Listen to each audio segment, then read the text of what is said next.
Volunteering is a great way to promote a cause, support an organization, and make a difference in your community. It can also be an opportunity to meet new people and learn new skills. This week on Issues and Answers, Eugene Peter talks to us about his volunteerism program with at-risk men in Spanish Town, St. Catherine, and the impact it has made. I'm Adrian Atkinson. Welcome to Jamaica Magazine.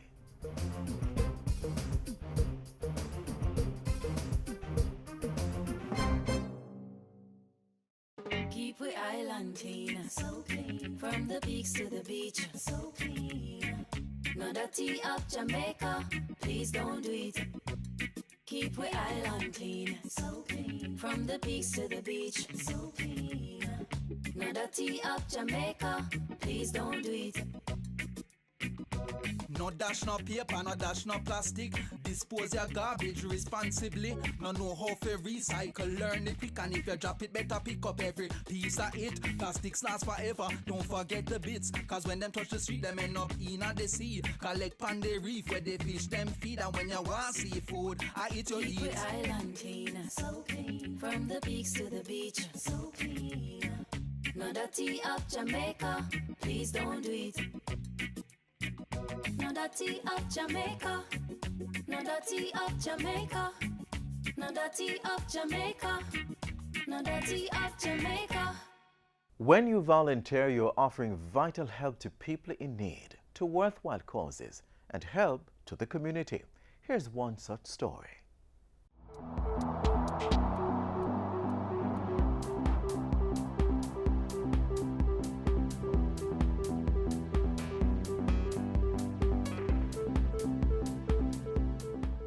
Thanks for joining us for Issues and Answers. I'm Ian Boyne. There are some quiet heroes in Jamaica who are contributing a lot to their communities, who are helping to rescue people from gunmanship, from antisocial activities. And today we want to feature one such person, Eugene Peter.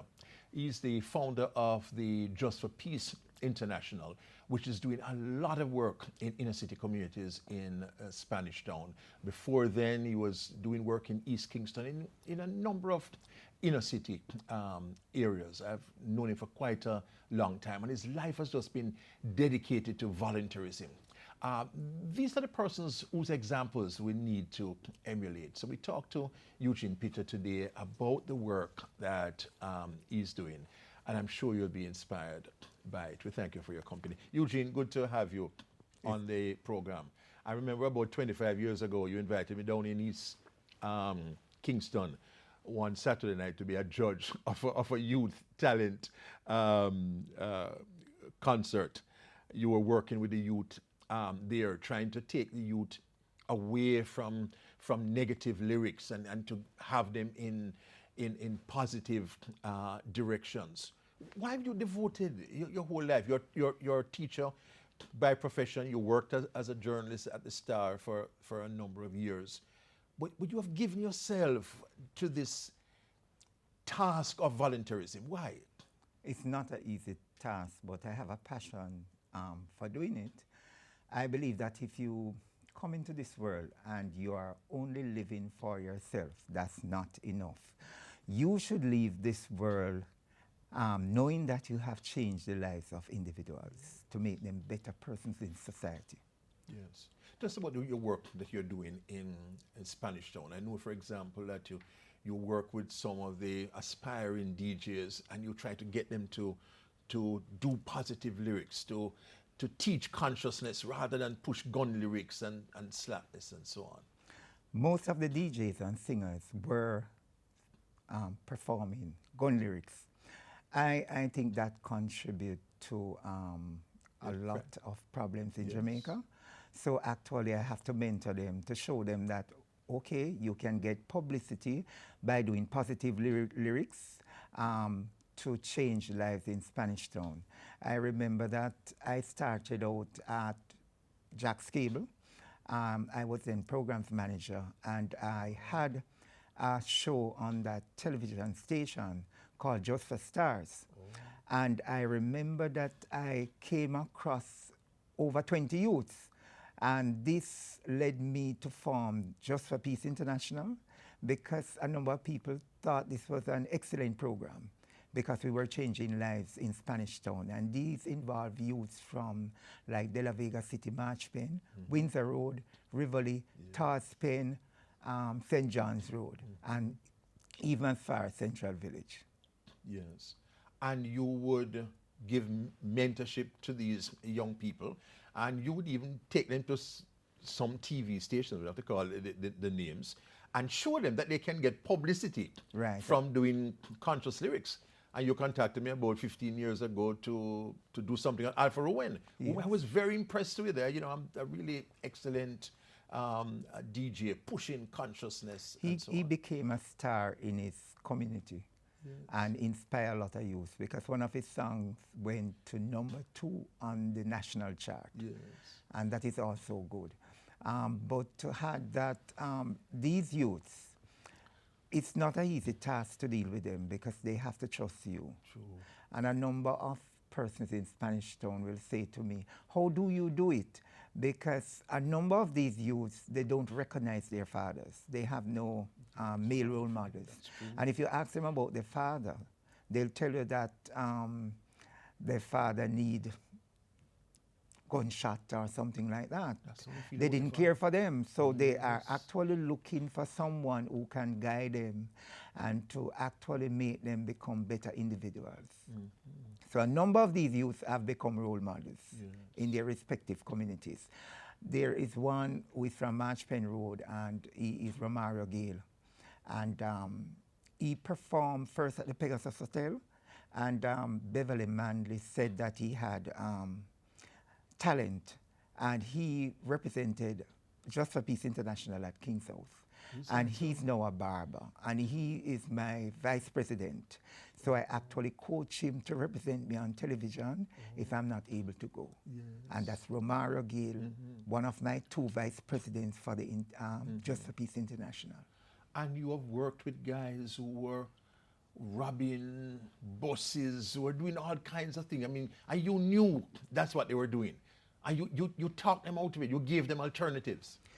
When I first Without met calling them, any names, you could give us some when I first examples. met them, they told me that nobody could let them stop doing these things, not even their girlfriends. So you know, it's not an easy task for me.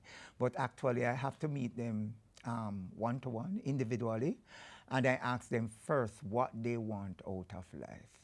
And a number of these youths, they are DJs, are singers. So I actually have to push to get them on television to perform.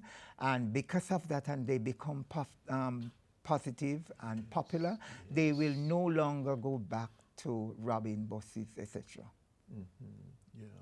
And you work not just with the young, you work with the elderly too. I mean, you have done a lot of work with Food for the Poor, you know, bringing supplies to people, helping people with zinc, various things. Talk about the work you do with I have been working seniors. with Food for the Poor, helping poor people for more than 15 years, when Food for the Poor was located in Central Village. And I remember people will come to me and say to me that, for example, one particular woman was living virtually under a bridge.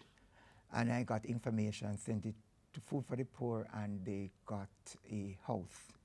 There was this gentleman who I interviewed at the Gleaner Company, and he said that the children's mother had run away, and they had virtually little or nothing on Christmas. And I wrote the article, and as you know, that a number of the Gleaner article went abroad. And he got a 3-bedroom Food for the Poor house, and he got so many furniture that it could not hold in that house. And a politician gave him, I think, 5 acres of land to farm. And he was getting a lot of money from abroad. I remember one day when he went and collected the money, he said to me, "You don't want the money out of it?" I said, "No, you take all of it." And that is just one particular individual that I have helped. And remember, you have Samir Yunis, who usually work with inner city youth. And the foundation, Samir Yunis Foundation, had invited me now to downtown to perhaps give them some suggestions. Yes. And we went to a number of inner city communities in Kingston. And what we do, we highlight youths who were doing positive things, like planting callaloo and selling it, and being a barber, and what the Star, and I have to commend the Star at that time, the Star would feature these youths on the cover. Yes. Right, and I think at that time, Claire Clark Grant was my supervisor. TBJ General Manager and she's very creative. I mean, if you work with Claire Clark Grant and you haven't achieved anything, I don't know what to say about you, because she's a real pusher. Yes. She usually tells me that, Eugene, you can get any stories about. Yes. Good. Eugene Peter has been doing so much in inner city communities. An example of the kind of volunteer spirit that we should have. We take a break, but we'll be right back.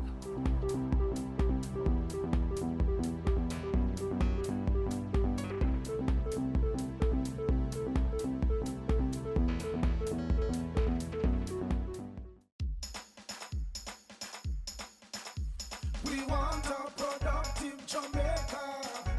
We are not productive Jamaicans. Productivity to move forward on this land. Productivity, that's the way to go, we should understand. Productivity is the way to go for all us Jamaicans. Small business, big business, old and young, we are tell every woman and man.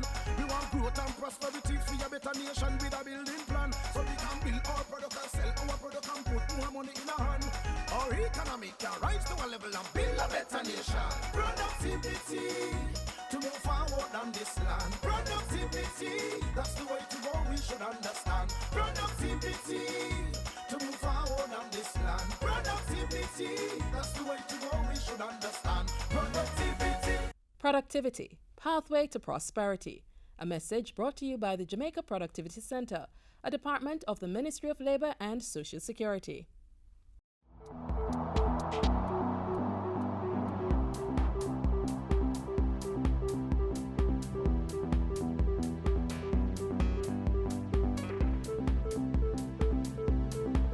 Eugene Peter worked as a journalist on the staff of the Star and was also a teacher, as a trained teacher. He's devoted so much of his life just to volunteerism, working in communities. He's doing that full time now as the head of the Just for Peace International, working in inner city communities in Spanish Town, particularly rescuing lives. And your work became so known that Joseph, what was it, took you down to inner city communities, CSJP, right. CSJP, inner city communities in St. James, Yes, Flanker, and Granville. And Granville, yes. Tell us about what you did there. Okay, CSJP heard about my foundation and thought it was an excellent one. And so they interviewed me, and the work at Flankers, they were holding peace mobile concerts. Okay. And that is to bring a level of peace in these crime-prone communities. So I was asked to help and coordinate the program.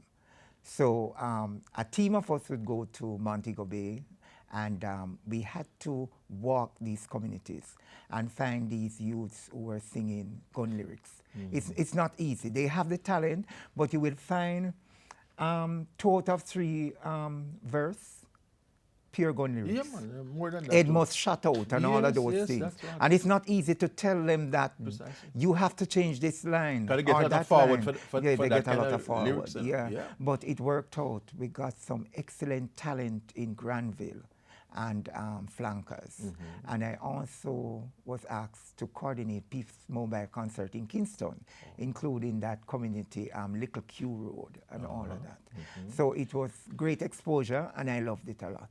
Mm-hmm. You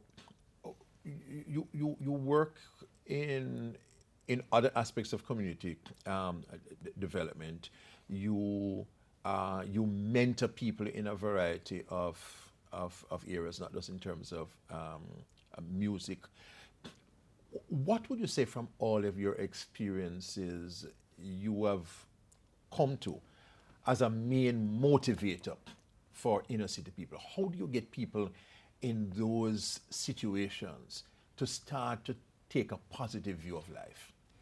I think the media need to expose more people who are doing a lot in communities, and there are some very simple people out there that is not getting the exposure, and it does not only take money to motivate people.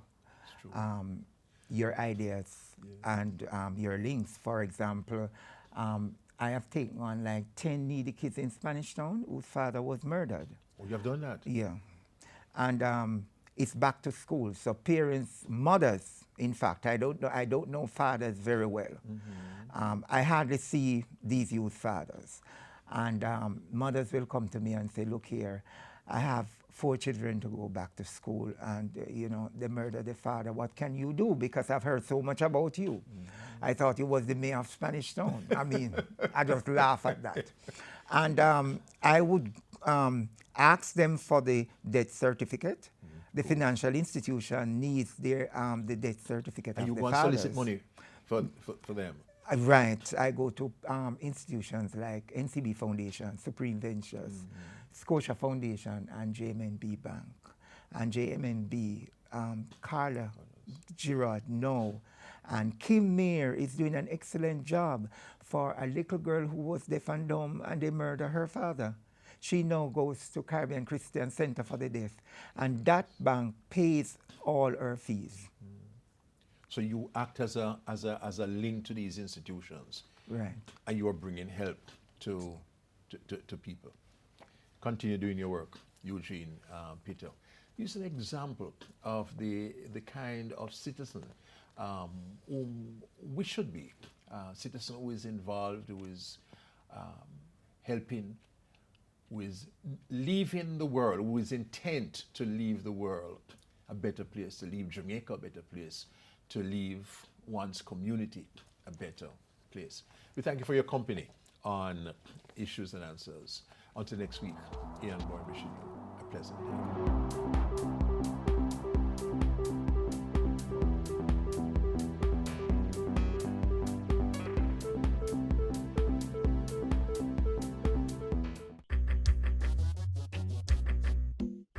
Nutritious food, succulent dishes, superior workmanship, and excellent service. Jamaica is on the go. Let's grow what we eat and eat what we grow. Let's harness the indomitable spirit of our most valued resource, our people. Let's support our local businesses. After all, buying Jamaican means building Jamaica. Some of the attractions Jamaica offers her tourists are her beautiful beaches. These are also the attractions us locals enjoy. Learn more about how we can care for our beaches to ensure they're safe for both recreational and animal life.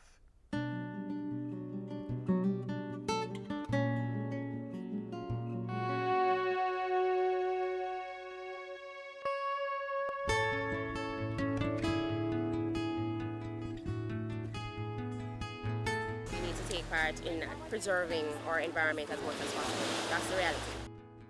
Jamaicans love going to the beach, hardly surprising since we are a tropical island people. But we aren't the only fans. Among its many offerings, Jamaica's tourism landscape owes much to the appeal of our many miles of white sand beaches. Yet, although these gems of nature offer us both a place to play and earn, all too often, this is how we treat them. From diapers to container covers, plastic, bottles, bags, you name it, it's out here. According to the US-based nonprofit environmental advocacy group Ocean Conservancy, our oceans sustain us with the basic elements of life, producing half of the oxygen in the air we breathe and serving as an essential part of the water cycle. Beaches are the frontier of this essential resource, providing habitat and nesting grounds for important ocean wildlife like sea turtles and seabirds, and helping to sustain complex coastal economies. It's why local organizations like the National Environment and Planning Agency and the Urban Development Corporation regularly organize exercises to clear our beaches of the debris so carelessly discarded.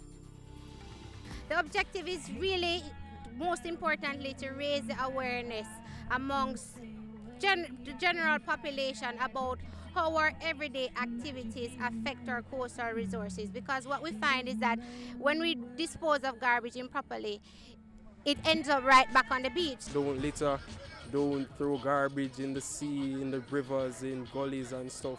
Just keep the environment clean. Because we want a clean environment to come in and play and swim. Polluting our beaches with trash is not just an eyesore. It affects the health of people, wildlife, and economies. And what we do on land invariably ends up in the water. The result could be injury to swimmers and beachgoers, wildlife being harmed from eating or getting trapped in the garbage, boat propellers being ensnared, and tourists seeking more pristine environs to vacation. It's very important because if all the garbage wash away into the sea, the marine animals will choke and they will die. It will cause pollution. The beaches are nature's gift to us, offering up a relaxing environment to get away from the stressors of life, enjoy them, and allow others to do the same.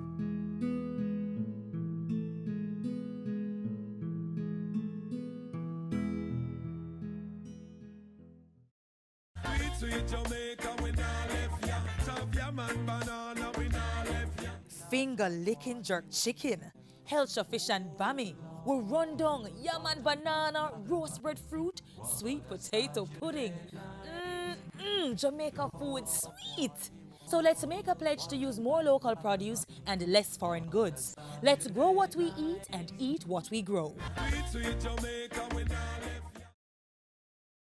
As we seek to boost tourism in Jamaica, we turn our focus on the breadbasket parish, St. Elizabeth, where we highlight the hidden treasures of this growing tourist destination. Find out what it means when we say, I live where you vacay. A quaint bed and breakfast perched on the edge. Villas nestled within beautiful flora and fauna. The perfect pathway for road races. We're at the desert coast of Jamaica, the spot that's said to receive the least amount of rainfall in the country, yet verdant with natural beauty. Welcome to Treasure Beach, St. Elizabeth.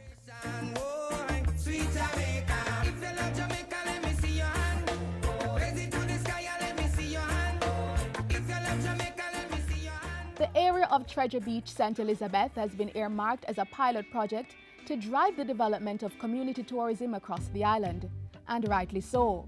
For more than a decade, the residents have been capitalizing on the natural resources which surround them and bonded together to create an environment in which tourists can visit, sit, and sleep. This was long before the term community tourism was even popularized. Persons in Treasure Beach want this area to remain low density. We want development, but we want low density, sustainable development. We do not wish to become a commercial resort high-density area. But with the island pulling in more than 3.65 million visitors in 2015, Treasure Beach is pushing hard to snatch a significant share of that number from the all-inclusive resorts. They want visitors to know that Treasure Beach is where there is peace. The area covers some 25 square miles, including the communities of Great Bay, Billards Bay, and Fort Charles. This is the breadbasket parish. With about 70,000 farmers in residence, food is abundant and natural. It offers a recipe for farm-to-table, dinner and lunches. Wellness festivals and sport events are also on offer at the place where public and private partners harmoniously erect business and social enterprises. The products produced out of those workshops we sell in our craft shop. The people who participate, they get a share of it and we get a share of it. We keep 20%, the other 80% is split up to the people who make the products. This is the perfect getaway for the people who are up and about, busy every day.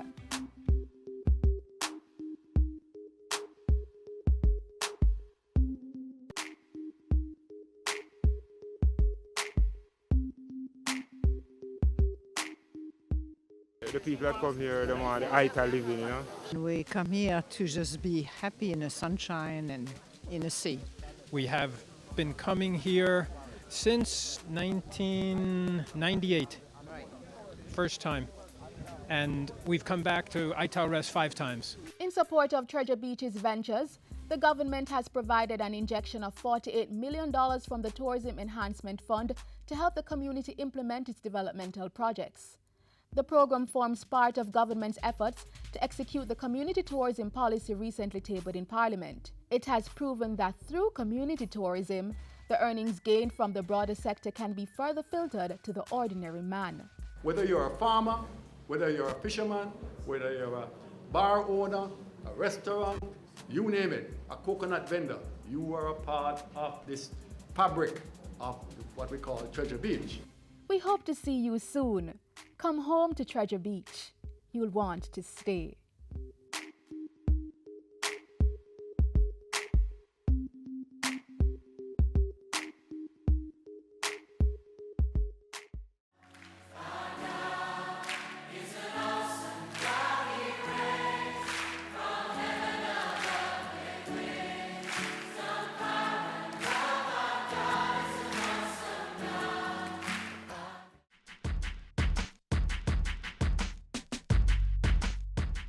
Easter time is a celebratory occasion for many countries as it is for us Jamaicans. However, Easter is more than an extended celebration of Jesus' resurrection. Here in Jamaica, apart from doing just that, it is also a time to relax with family members and friends. Some of the most popular traditions exercised by Jamaicans during the Easter time are going to church. If you grew up in a Christian home, then you can agree with me when I say it is customary for you to attend a church or participate in church events during the season, especially Easter Sunday. Eating Easter bun.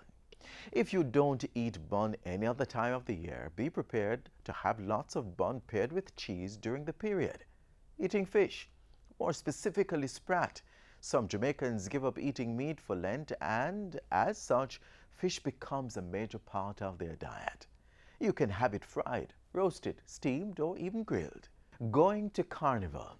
While it is a solemn season for many, there are those who choose to celebrate on the road in their costumed parades.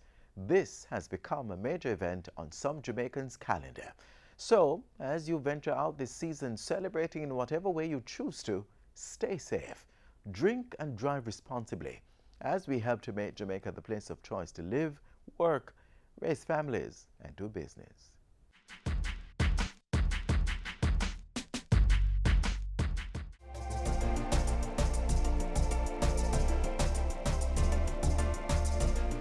Jamaicans, drivers, passengers, motorcyclists, and pedestrians, slow down. Observe the rules of the road. Be courteous. Drive defensively. Be considerate. Buckle up. Wear a helmet. The careless overtaker is only rushing to the undertaker. Not observing the rules of the road could cost you your life and that of your loved ones. I encourage all road users to take special care as we use public thoroughfares. The life you save may be your own. Remember, your family wants you to arrive alive.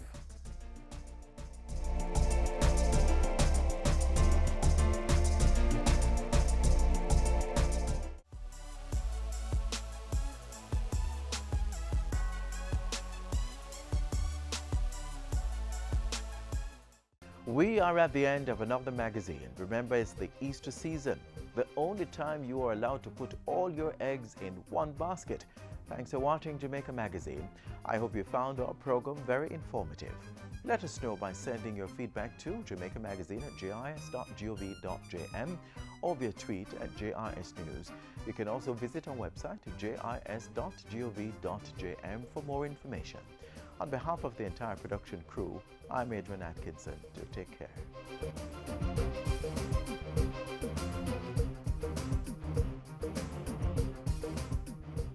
This has been a production of the Jamaica Information Service, the voice of Jamaica.